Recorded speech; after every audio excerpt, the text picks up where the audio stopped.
आसमान में गरजती बिजली जितनी डरावनी लगती है उतनी ही इंटरेस्टिंग भी है अगर आप उसे साइंटिफिक तौर से देखें तो। और वो कैसे, वो मैं आपको भी बताता हूँ। कि जो बिजली का गिरना है वो एक नेचुरल फिनोमिना है और ये फिनोमिना काम करता है स्टैटिक इलेक्ट्रिसिटी के प्रिंसिपल पे। और अगर आपको नहीं पता कि स्टैटिक इलेक्ट्रिसिटी क्या होती है तो मैं आपको बता दूं कि जब दो ऑब्जेक्ट एक दूसरे से रब होते हैं तो वे एक दूसरे से पार्टिकल शेयर करते हैं और इलेक्ट्रोस्टैटिकली चार्ज हो जाते हैं। फॉर एग्ज़ाम्पल, जब हम बालों में कंघी करते हैं तो जो कंघी के बालों में रब होने की वजह से वो कंघी इलेक्ट्रोस्टैटिकली चार्ज हो जाती है। और जब हम उसी कंघी को छोटे पेपर के टुकड़ों की तरफ लेके जाए तो उन पेपर के टुकड़ों को वो अपनी तरफ अट्रैक्ट करती है बिकॉज ऑफ स्टैटिक इलेक्ट्रिसिटी। गर्मियों के मौसम में जब इवेपोरेशन होता है जिसमें ग्राउंड का वाटर ज़्यादा गर्मी की वजह से भाप बन के उड़ जाता है और जो भाप होती है वो दरअसल गर्म हवा होती है।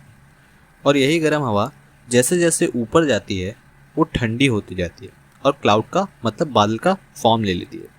और जितनी गर्म हवा ऊपर जाके ठंडी होती रहेगी क्लाउड उतना ही बड़ा होता जाएगा। और जब क्लाउड का टेम्परेचर और गिर जाता है तो क्लाउड के वाटर वेपर आइस के छोटे छोटे टुकड़ों में बदल जाते हैं।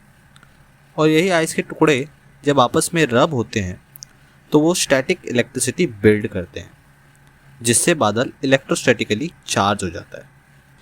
और पॉजिटिव चार्ज क्लाउड के टॉप में इकट्ठे हो जाते हैं जाके, क्योंकि वो लाइट होते हैं, और नेगेटिव चार्ज क्लाउड के बॉटम में इकट्ठे हो जाते हैं क्योंकि वो हैवी होते हैं।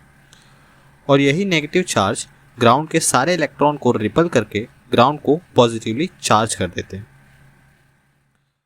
जैसे कि हमें पता है कि सेम चार्ज एक दूसरे को रिपल मतलब एक दूसरे से दूर ढकेलते हैं और अपोजिट चार्ज एक दूसरे को अट्रैक्ट मतलब एक दूसरे के तरफ खींचते हैं। उसी तरह जैसे जैसे क्लाउड में नेगेटिव चार्ज की मात्रा बढ़ती है वो नेगेटिव चार्ज भी ग्राउंड के पॉजिटिव चार्ज की तरफ अट्रैक्ट होता है और ग्राउंड की तरफ मूव करना स्टार्ट करता है, जिसे हम स्टेपल लीडर कहते हैं।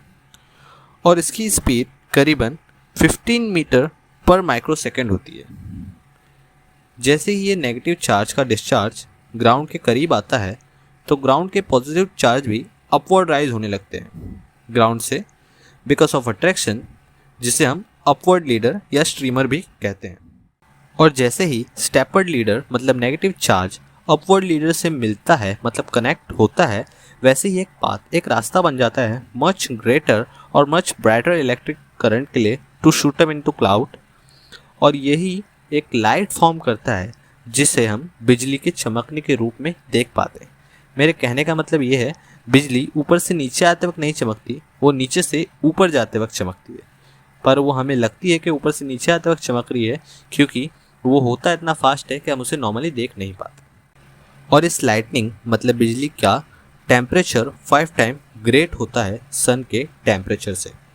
इसी हाई टेम्परेचर की वजह से जब बिजली चमकती है तो वो अपने आसपास के एयर पार्टिकल को बहुत गर्म कर देती है, क्योंकि एयर एक बैड कंडक्टर ऑफ इलेक्ट्रिसिटी होता है।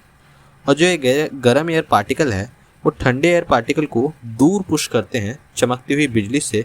इसकी वजह से एक लाउड साउंड सुनाई देता है जिसे हम बिजली का गरजना या थंडर भी कहते हैं। एक बार चमकने वाली बिजली मतलब एक सिंगल स्ट्राइक में करीबन 300 मिलियन वोल्टेज और 30,000 एम्पेयर्स होते हैं, जो कि काफ़ी ज़्यादा होता है। और पूरी दुनिया में हर सेकेंड लगभग 50 से 100 बार बिजली गिरती है या लाइटनिंग स्ट्राइक होते हैं। और अगर हम इस बिजली को स्टोर कर पाते, जो कि अभी तक पॉसिबल नहीं है, क्योंकि अगर हम इस बिजली को स्टोर करने के लिए कुछ बना भी लेते हैं तो फिर भी हमें बिजली के एग्जैक्ट स्ट्राइक लोकेशन के बारे में पता लगा पाना बहुत ही मुश्किल है। और फिर भी अगर हम मान लें कि हम इसे किसी तरीके से स्टोर कर लेते हैं तो ये काफ़ी हद तक हमारी इलेक्ट्रिकल नीड को पूरा कर सकती है।